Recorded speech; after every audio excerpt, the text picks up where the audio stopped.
AG ನ್ಯೂಸ್ಗೆ ಸ್ವಾಗತ.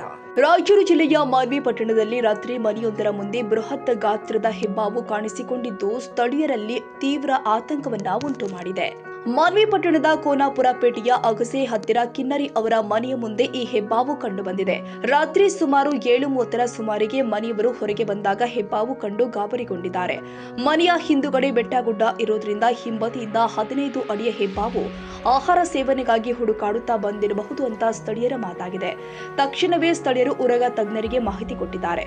ಮಾಹಿತಿ ತಿಳಿದ ಕೂಡಲೇ ಉರಗ ತಜ್ಞರು ರಮೇಶ್, ವಿಜಯ್, ಆನಂದ್ ಸ್ಥಳಕ್ಕೆ ಆಗಮಿಸಿ ಹೆಬ್ಬಾವನ್ನ ಸುರಕ್ಷಿತವಾಗಿ ಹಿಡಿದುಕೊಂಡು ಹೋಗಿ ಅರಣ್ಯ ಇಲಾಖೆ ಅಧಿಕಾರಿ ಪುರುಷೋತ್ತಮ್ ರಾವ್ಜಿ ನೇತೃತ್ವದಲ್ಲಿ ಹೆಬ್ಬಾವು ಕಾಡಿಗೆ ಬಿಡುವ ಕಾರ್ಯಾಚರಣೆಯನ್ನ ಕೈಗೊಂಡಿದ್ದಾರೆ. ಕನ್ನಡಿಗರ ಮೆಚ್ಚಿನ ನಿಮ್ಮ ಎಜೆ 24/7 ನ್ಯೂಸ್ ಕನ್ನಡ ವಾಹಿನಿ ಇದೀಗ ಟಿವಿಯಲ್ಲಿ ಲಭ್ಯ. ವೇಳೆ ನೋಟಿಸ್ ಕೊಟ್ಟಿದ್ರೆ ವಾಪಸ್ ತಗೋತೀವಿ. ಇವತ್ತು ವಕ್ಫ್ ಪ್ರಾಪರ್ಟಿ ಅಂತೇಳಿ ಬರ್ತದೆ ಅಂತ ಹೇಳಿದ್ರೆ ರೈತರು ಬೀದಿಗೆ ಬಂದ್ರೆ ಏನ್ ಮಾಡ್ಬೇಕಾಗುತ್ತೆ?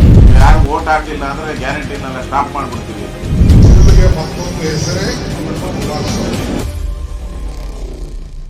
ಕರ್ನಾಟಕ ಮತ್ತು ದೇಶ ವಿದೇಶ 360 ಡಿಗ್ರಿ ಸುದ್ದಿ ಹಾಗೂ ಉತ್ತರ ಕರ್ನಾಟಕ, ಬೆಳಗಾವಿ, ಬಾಗಲಕೋಟೆ, ಧಾರವಾಡ, ಹಾವೇರಿ, ಗದಗ, ಬಿಜಾಪುರ ಜಿಲ್ಲೆಯ ಕ್ಷಣ ಕ್ಷಣದ ವಿವರವನ್ನ ಪಡೆಯುವುದಕ್ಕೆ ಎಜೆ 24/7 ನ್ಯೂಸ್ ಕನ್ನಡ ವಾಹಿನಿಯನ್ನ ಲೈಕ್ ಮಾಡಿ, ವಿಡಿಯೋಗಳನ್ನ ಶೇರ್ ಮಾಡಿ, ಕಮೆಂಟ್ ಮಾಡುವ ಮೂಲಕ ನಮ್ಮ ವಾಹಿನಿಗೆ ಸಹಕಾರ ನೀಡಿ ಮತ್ತು ಚಾನೆಲ್ ಅನ್ನ ಸಬ್ಸ್ಕ್ರೈಬ್ ಮಾಡಿ.